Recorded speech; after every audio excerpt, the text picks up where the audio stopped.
right.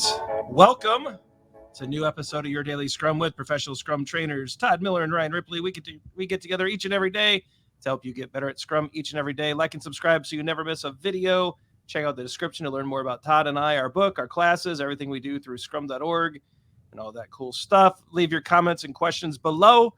Your comments and questions tend to turn into future videos. All right, Todd, today we have an interesting, hopefully educational video. We see this kind of topic crop up almost everywhere. We get a lot of questions that involve this. We have a lot of people hold off on asking questions because of this. So we thought we'd go ahead and address it. What is the Dunning Kruger Effect? Take it away, Todd. Yeah, so I know there's a small font here, so I'm going to read it. The Dunning Kruger Effect is a cognitive bias whereby people with low ability, expertise, or experience regarding a certain type of task or area of knowledge tend to overestimate their ability or knowledge. Some researchers also include in their definition the opposite effect for high performers, their tendency to underestimate their skills. So for high performers, we call that imposter syndrome. Maybe we'll make a video about that next, but we're here to talk about the Dunning-Kruger effect, where people with low ability tend to overestimate their ability. Pulling up a picture now. What do you think of this, Ryan? Yeah, I think it's pretty interesting. We see this. I think this is something that's present in every field. There are people that I think sometimes this is just a matter of you don't know what you don't know. Actually, I have an experience here. I went to Agile Coach Camp back in, when was it? 2015. It's probably maybe it was earlier than that, 7 or 8 years ago. And I thought I knew something. I had read a few books. I'd gone to some classes. I thought I was clever. And I didn't even realize that I was in a group with people like Don Gray and Esther Derby and Diana Larson and just the George Dinwiddie and just some really brilliant people in the Agile community. And I started spouting off something, and it was actually one of Esther's quotes. And she's sitting right next to me, and she goes, "Yeah, it's a really good quote." And I turned to her, I go, "Yeah, I love it too." And she goes, "Yeah, I'm Esther. How are you?" And Don Gray at one point pulls me aside and says, "Hey, you have some promise. Why don't you be quiet and listen?" He said it a lot nicer than that. He's like, you would probably benefit from listening for a while. And he really, what was great about that group, like I thought I knew something. Clearly I didn't. And what was nice about that group is they kind of, instead of just blasting me and going, this guy's a clown, which they probably would have been right to say, Don especially, and Esther, I mean, they were all wonderful. They just pulled me aside and said, "Hey, calm down. Yeah, we see some potential here. Why don't you listen and learn, and we'll help you along the way." And then we ended up doing Agile for Humans together. We did a lot of podcasts, and I don't know, maybe it was like 8 years ago, but over that time, I've certainly mellowed out and decided to be a learner instead of pretending that I know something, and it really helped me out. But man, Todd, I fell into this really hardcore at the beginning of my Agile journey. Yeah, this is such a reminder to me to not let our cognitive bias get in the way. And I relate this. I do a lot of stuff outside. I like nature a lot. And it's interesting. I was just watching the show Alone. And I'm going to mess up the quote from the person that put it on there, but they were talking about how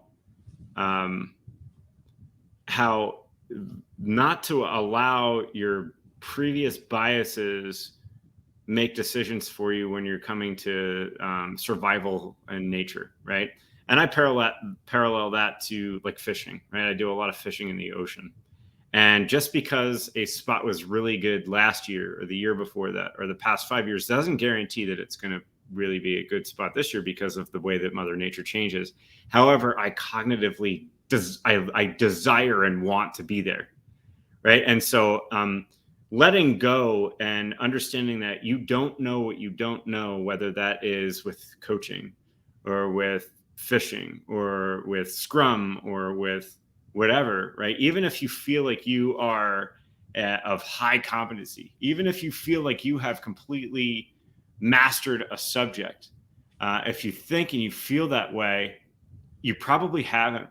I always used to quote and say in classes, and it used to bother people. I haven't said this for a while, but all experts are dead, right?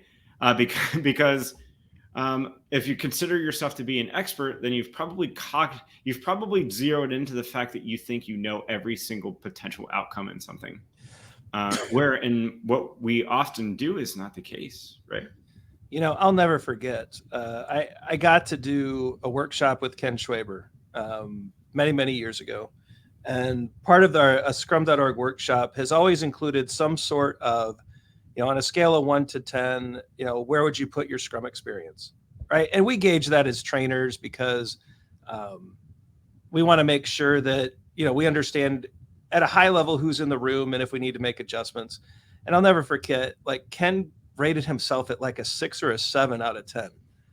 And someone called him out on it and said, "What do you mean you created?" And he goes, "Yeah, I'm still discovering things about it, and I'm still curious and I'm still learning." And I just thought, wow, the creator of the framework or the co-creator of the framework is not claiming a 10 where other people were claiming 8s and 9s.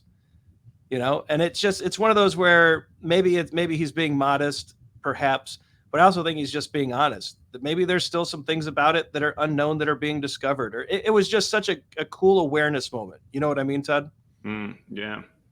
Yeah, and I'll be honest, how many times we have found in our classes when someone comes in and we see a 9 and we see a 10, specifically in the advanced Scrum Master class, the PSM2 class. And at the end of class, they're like, "Holy smokes, I'm like a 3. Yeah. Because that class is all about opening your mind to understand that you don't know what you don't know. And the best thing you can do is be clued in enough to understand what options you may have in a certain circumstance as a Scrum Master, and not always be biased by the previous options that worked for you. And I think that's what this is talking to a bit. I mean, we could probably have taken this in a negative direction. I think we've both been on either side of this, experiencing somebody going through the Dunning Kruger effect or been it ourselves. But I think this is just such a good reminder to not be biased based off of your previous experiences. Try not to be. Yep. Very good. Thanks for bringing this forward, Todd. It's a great topic, and it's one that I think Scrum Masters and Agile coaches and people that work with others are going to run into constantly. So very well done. Let us know in the comments what you think about the Dunning-Kruger effect. Have you fallen into this bias? Have you seen it play out in front of you? Let us know. We'd love to hear your stories as well. Like and subscribe so you never miss a video. Check us out on socials. Some videos are going to pop up. They're pretty awesome. It's our Scrum framework playlist and our EBM playlist. You should also check out Successful Facilitation. It's a new playlist on helping you become a great facilitator. Some merch is going to pop up. I'm a big fan of the hoodies. The hoodies are great. Pick one up. You deserve it. For Todd, I'm Ryan. I'm still nursing a cold. Go forward and do some great Scrum things. Story points are trash. They're even trashier than this cough. And we'll see you tomorrow.